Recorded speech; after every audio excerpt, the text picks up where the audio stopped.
Welcome to this session on critical reading and response. This is a very, very important aspect of literature, and all literature students are supposed to master this very, very wonderful skill um, of reading. So, what is critical reading? What is critical reading and response? So, critical readers do not simply look at words with the intention of filling their memories, but they question, interpret, synthesize, and digest what they read. Um, that you don't just read to memorize facts and throw them back, to the teacher. That is not the intention of reading. That you need to question what you read, interpret to get meaning. Actually, when you interpret a line, when you interpret a text that is a passage, when you interpret a symbol, yeah, then you are able to get to the meaning, the true meaning of a text. After that, you can synthesize with theory, you can digest, and then you'll be able to create knowledge. You know, actually, I believe critical reading is the heart of knowledge creation. If we cannot read critically, we will not be able to create knowledge. So critical readers will question not only what was said, but also what was implied or suggested. Yeah. Implied meaning is very important. I think for those who do media studies, they talk about Roland Barthes and his theory of connotative and denotative meanings. That mostly texts have surface meanings and also they have connotative meanings. So even read a poem like poets are very good at creating, implied meanings or connotative meanings. And this is the very heart of poetry, the very heart of literature, and the heart of great expression, like saying that most literary scholars or most literary artists do not communicate. They express. Expression is a higher level of communication. So which readers are aware of their own interpretations, and they keep revising and refining them constantly. So they are quite objective. They are also aware of their biases, so that if this reader is heterosexual, he will know his bias as a believer in heterosexuality. And so instead of simply accepting or rejecting what they read, critical readers accept what makes most sense, what makes most sense, um, and also reject what is distorted and false. Yeah, you'll discover that sometimes the world is full of social lies, and you should be able to discriminate. Yeah. So, what are the alternative definitions of critical reading? Louis Althusser, for example, defines critical reading as a reading that goes beyond a text's explicit meaning to uncover its underlying ideological assumptions or unstated premises. Like most literary writers will not explicitly state their ideologies. They'll just use characters and tell a story. And if you are not careful, you may not be able to understand the ideology upon which a work of art is based. And so you need critical reading. According to Aldasa, you need critical reading to know the ideologies, the beliefs, the myths that underlie a given text. So for Aldasa, critical reading isn't just about what an author intends to say, but about the unspoken gaps and contradictions in a text, the silences in a text, and the ideological forces at play. Sometimes a lot of message is hidden. The author may not even mention the main canon. He may not, and it's even worse when it comes to literary artists. They do not. So unless you are a critical reader, you will not unravel, you will not unravel the heart the very heart of that particular work, and that is the ideology that is underlying a text.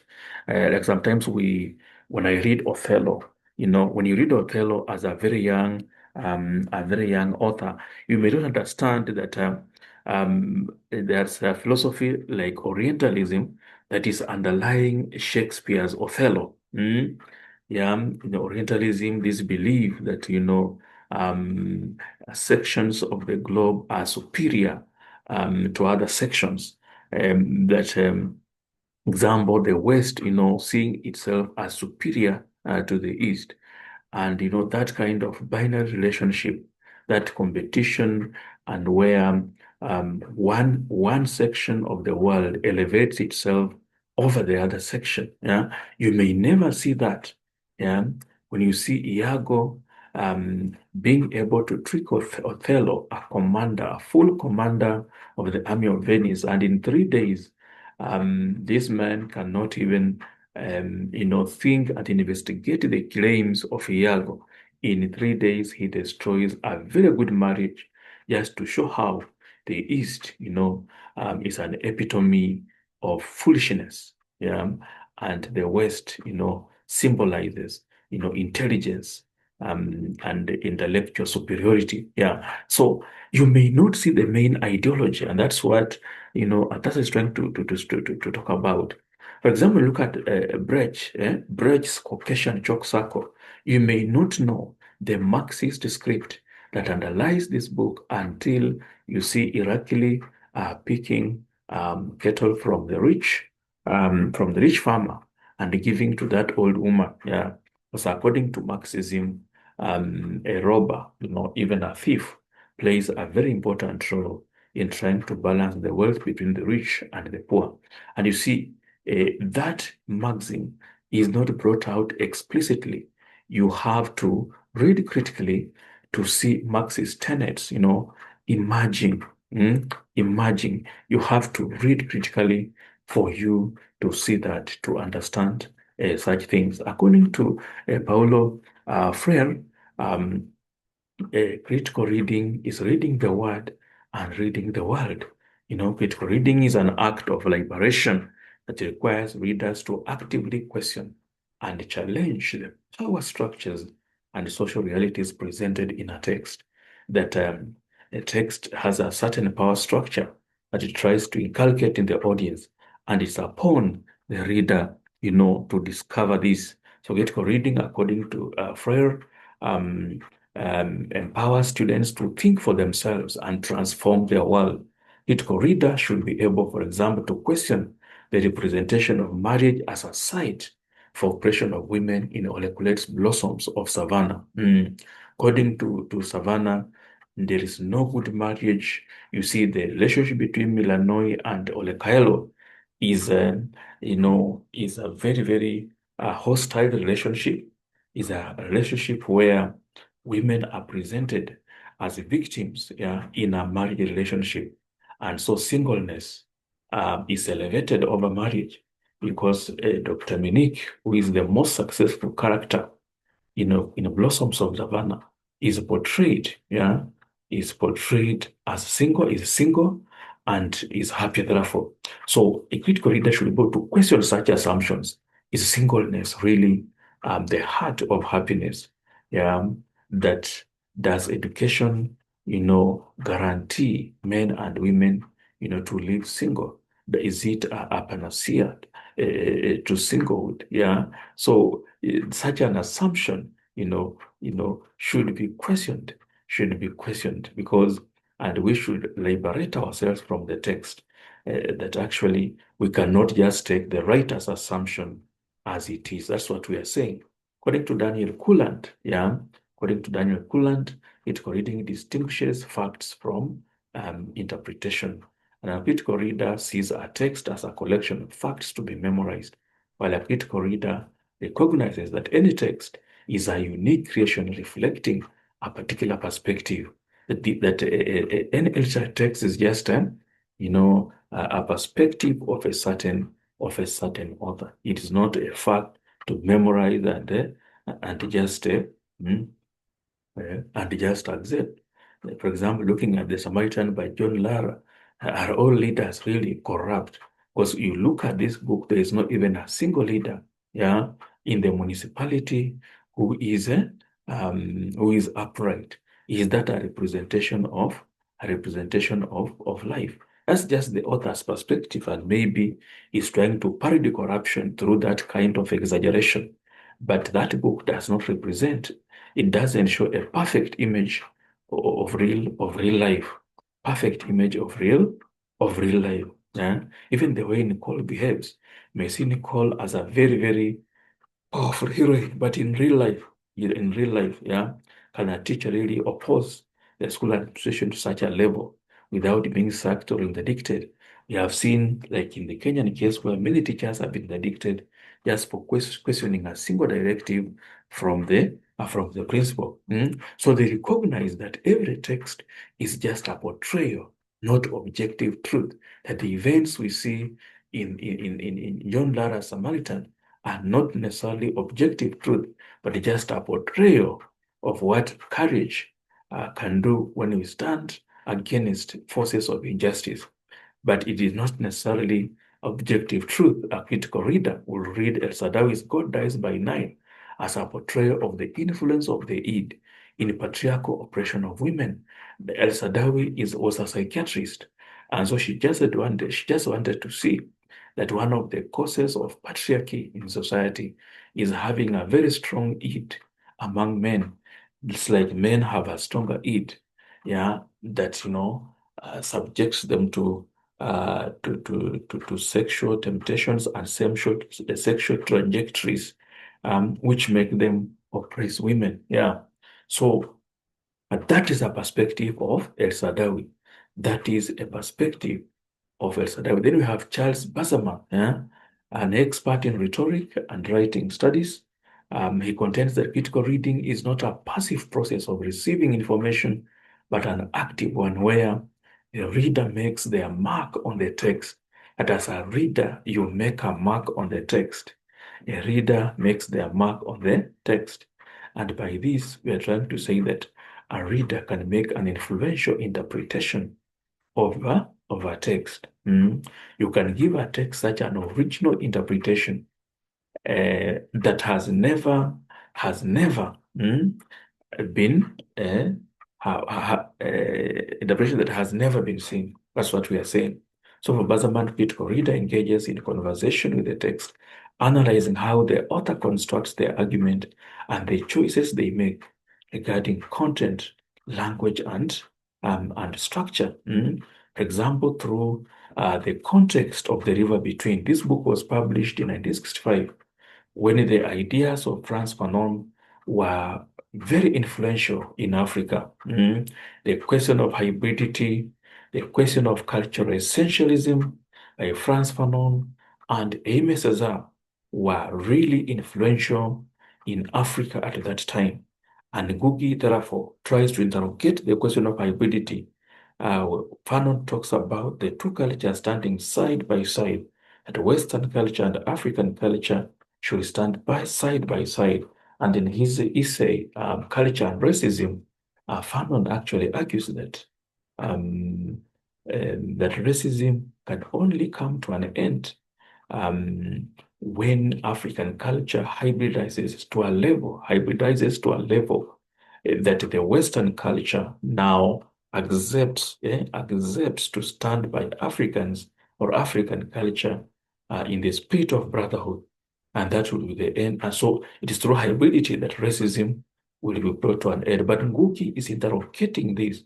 Waiyaki, who tries hybridity at the end, does not succeed. We see Muthoni also not succeeding through hybridity. So you see, giving this book such an interpretation will enable the reader to make a mark, will make a reader to make a mark, you see, to make his mark on the text. So critical reading is therefore deeper, more active engagement with the text that goes beyond simply understanding the words on the page. It involves analyzing, interpreting, and evaluating a text to form an informed judgment about its content. You can form an informed judgment of hybridity on the river between. Um, you can make an informed judgment of mimicry on the beat fronts are not yet born. Yeah, you can give the poem, "I Love You, My Gentle One," a very new interpretation about a husband praising his wife. Talks about when the papyrus reed, you are the papyrus reed of the land, which they pull out with both hands. Why is the writer not saying, the poet not saying, you are the papyrus reed of the land, you are you are the quickgrass in the lawn, which they pull out with one finger. Why is he choosing the papyrus reed of the leg? So those choices of words, because papyrus, you can only use a sickle to cut those grasses. And so this means the wife is very faithful. When the other men come, yeah, they cannot actually um, um, woo her and take her away from the husband because she's very faithful, just like the papyrus reed holds the ground, very firmly, not like the Kikuyu grass in the lawn, which they pull out with one finger, you see. So this is a deep kind of reading. So they look at the poem, The Town Beauty, for example. Somebody may think that poem is about a girl who was killed by an ordinary spear. But why is the body described as base and worthless? Base means defiled. So if a spear hits you, an ordinary spear, will you be defiled? So if the body is base and worthless, that word is suggesting that, yeah, this girl was defiled. And there are other lines that come in to prove like the face was fierce as if hours ago, not lovely to touch, not lovely to touch. What does that show? Somebody had touched this body some hours ago. And it's not an ordinary touch, yeah? Some kind of fondle, some kind of fondle. Touch has another sense in this context. And why were the women frightened? Because they are potential victims of rape. Yeah. So you look at several lines in this particular poem, The Town Beauty, and you discover that this girl was raped. Yeah. She was not killed by an ordinary spear. What are the features of critical reading? One, actively questioning the text. Yeah. That we are not just passive consumers of this text, but we constantly question the text as we read. Yeah. Like that poem I've just talked about. How can an ordinary spear make the body base? You see, base, defiled. That means if you are hit by a metal, you get defiled. No. Yeah. And as we keep questioning, that's how meaning is brought out. So it involves interrogating the author's purpose, intended audience, and underlying assumptions. And you keep asking, why did the author choose this present information? For example, why does the author say in "I Love You, My Gentle One," you are the papyrus reed of the lake, which they pull out with both hands? Why doesn't the author say you are the Kikuyu grass in the lawn, which they pull out with one finger? Another feature is open mind. A critical reader is open-minded. That sometimes you even read what you like and what you don't like. Sometimes you read what you don't like, even the things you are biased against. Yeah. For example, even if a critical reader is a Christian, he will still read The River Between to show how Christians like Joshua are parodied. Even the things you don't like, you can still read. Yes, you may be a Muslim, but you will read God Dies by the Nile because you are open-minded to see how El Sadawi, is attacking the tenets of the Islamic religion. An open mind, that means even the things you don't like, you will just read. And this is intellectual humility, yeah, which is really crucial to understanding an argument. Yeah. For example, you may not like vulgar words, but you will still read a book with a lexical deviation, a book with the taboo words, because you are a critical reader. You want to see why the writer is using taboo words. We don't just condemn and say a man of the people is full of taboo words, so it's a bad book. That is that means you are not a critical reader. Critical readers are open-minded, try to see why the writer is using taboo words. Like in The Beautiful Ones Are Not Yet Born, Amma wants to show that he's talking about an immoral society, that has flouted, the values, the values. Yeah. Then we have evaluating the author's logic. Critical reading, we evaluate the author's logic. Yeah, we try to see the author's argument, and to discover if there are any fallacies and inconsistencies. Yeah, so the feature moves beyond summarizing content. Yeah, so if it is Blossoms of Savannah, Savannah by Colette, or River and the Source by Margaret Ogola, why are some male characters just dying very early? Why does Owol Kembo, for example, a good character, die very early? Owang Sino, a good leader, dies very early. But then you find um, oppressive and foolish characters like um, Otieno, they live long. Yeah? The writer is trying to do what? Um, to support a feminist trajectory of thought, a feminist trajectory of thought.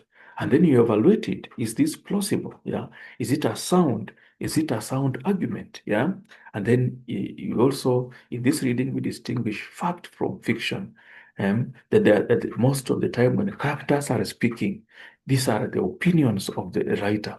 But when historical events are mentioned, like the Second World War, the Mau Mau in a grain of wheat, Mau Mau uprising, the Wayaki Wahinga resistance of around 1895, those are facts. Those are facts in this historical novel. Yeah, the independence celebration that Mugo goes to attend in a grain of wheat. These are facts. But when characters just speak, these are the opinions. These are the opinions of the writer. Then you have interacting with the text. Yeah, that a good critical reader will interact with the text and even cite examples from there.